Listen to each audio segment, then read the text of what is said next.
Hello friends, I am Tarvinder Singh Abroy from Innova Overseas, Dehradun. Again, I am come with this lecture on how to export the edible oils. जैसे कि आपने मेरे पहले भी 2 lecture देखे regarding general introduction to exports and how to exports Ayurvedic medicines. Now ये lecture है basically कि how to export the edible oils. जैसे कि हम जानते हैं India is a very agrarian country. Around 50-60% population जो अभी भी एग्रेरियन वर्क्स में इन्वॉल्व है. और we have a different season, we have a different states and different type of crops that is harvest in different parts of the country. वैसे में edible oils की बात करते हैं. India is a country in which we have a bumper crops of so many seeds, oil seeds like soyabean, groundnut oil, sunflower oil, sesame oil, then इसके अलावा then cotton seed oil.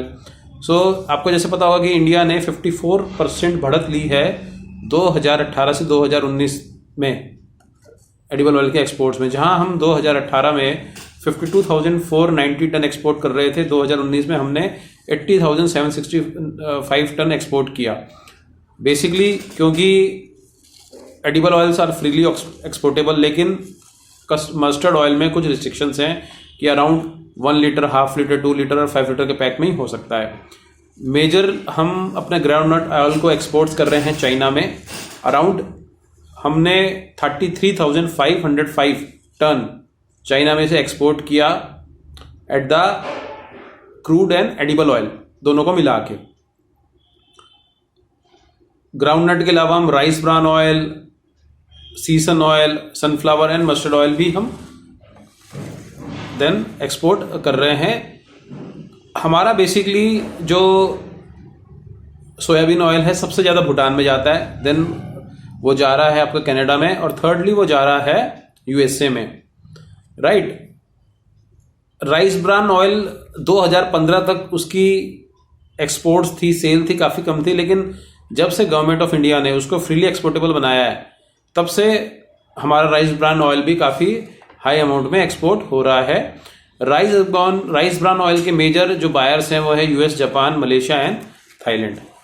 अच्छा, अब बात ये उठती है कि जो एक्सपोर्टर्स वो एक्सपोर्ट करना चाहते हैं, क्या क्या कंडीशंस है, कैसे कर सकते हैं. तो जो एक इनकी बॉडी है जो इन एडिबल ऑयल्स को देखती है वो है Indian oil seeds and product export promotion council. Basically ये एक तरह से आप कह लीजिए एक वॉच डॉग है, एक संस्था है जो इसको नियंत्रित भी करती है, अपनी कुछ रूल एंड रेगुलेशंस भी तय करती है, और जो गवर्नमेंट्स की पॉलिसी है वो भी समय समय बताती है. तो डेफिनेटली जो लोग या जो कंपनीज इसमें इन्वॉल्व होना चाहती हैं, एक्सपोर्ट करना चाहती हैं, they have to be take membership of this organisation. And एक क्वेश्चन ये भी उठता है कि ऐसी कौन सी कंपनीज हैं, जैसे कुछ नए एंटरप्रेन्योर्स हैं या जो कुछ नई कंपनीज हैं, ये जो पुरानी कंपनी जो अभी तक एक्सपोर्ट नहीं कर रही है वो जानना चाहती हैं कि कौन सी वो कंपनीज हैं जो एक्सपोर्ट कर रही हैं. तो I have some examples, and उस एग्जांपल्स में से मैं आपको बताऊं, जैसे डाबर है, कारगिल इंडिया है, देन विमल एग्रो है, गोकुल एग्रो रिसोर्सेज है, देन रॉयल कास्टर प्रोडक्ट्स है, कांदला एग्रो है, भारत इंटरनेशनल प्राइवेट लिमिटेड है, ई एग्री कनेक्ट है, वीवी सन्स एडिबल ऑयल्स है, जयंत एग्रो ऑर्गेनिक्स है. ये कंपनीज अपना प्रोडक्ट्स को यूरोप से लेके, अफ्रीकन मार्केट से लेके साउथ ईस्ट एशिया में भी दे रही हैं. ठीक है.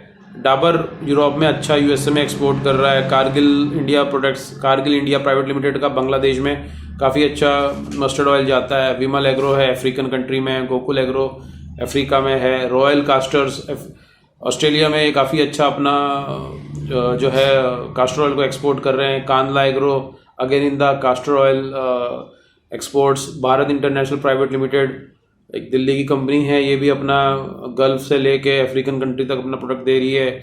E agri connect again in African countries. VV sons gulf में है, जयंत एग्रो गल्फ में काफ़ी अच्छा एक्सपोर्ट कर रहा है. तो more or less these are the companies which are exporting. They are some of the examples. Then एक बात ये उठती है कि अगर मैं सीरियल वाइज बताऊं तो सबसे ज़्यादा एक्सपोर्ट किन कंट्रीज़ में हो रहे हैं एडिबल ऑयल्स का. First is the Africa, then USA, Canada, France, Germany, Netherland, Japan, Australia and Russia. अब बेसिकली जो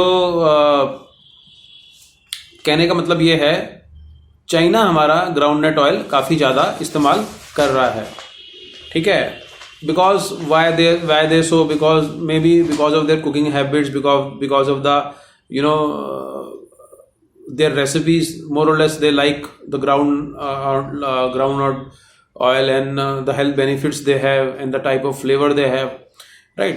अब बेसिकली क्या है कि अगेन अगर आप बात कर रहे हैं इस तरह की कि ये एक एडिबल ऑयल है, ये एक खाने की चीज़ है, तो डेफिनेटली इसमें कुछ रिस्ट्रिक्शंस भी लगती होंगी, कुछ सर्टिफिकेट्स भी लगते होंगे, तभी ये एक्सपोर्ट होता होगा. Yes, they export basically. Whenever you export, you have to just put the phytosanitary certificate. Why phytosanitary certificate? Because phytosanitary certificate इसलिए ज़रूरी होता है because when we are exporting food and feed, ठीक है जी, when we are exporting food and feed, phytosanitary certificate is a must because we have foreign buyer has to want to check the sanitary condition of our products. Like इसके अंदर कोई insect infestation तो नहीं है, fungus infestation तो नहीं है, कुछ वाइल्ड वेराइटीज़ की प्लांट्स या उनके कंटामिनेंट्स तो नहीं है. So that is very much necessary prior exporting to your consignment. Then there is a need for certification from the export promotion council. Different agencies हैं जो एक्सपोर्ट प्रमोशन काउंसिल के साथ में.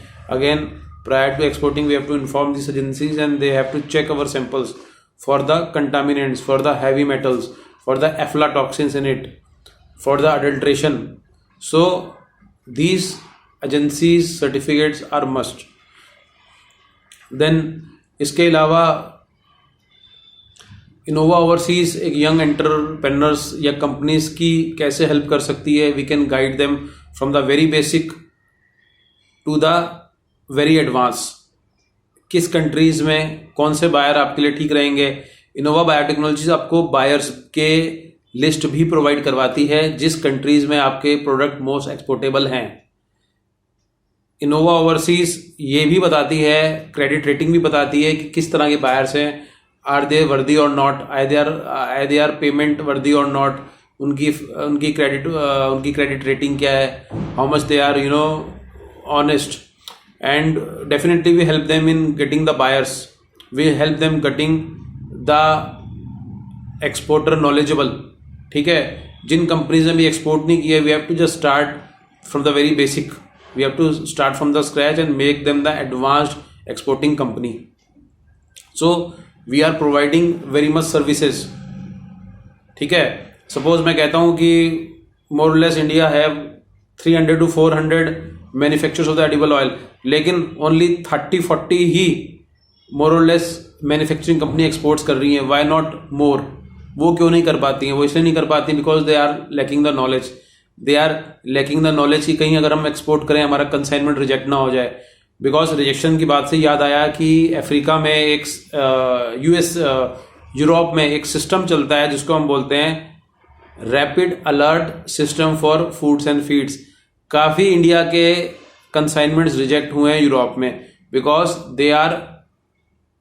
They contain heavy amount of heavy metal toxicity in it, pesticide in it.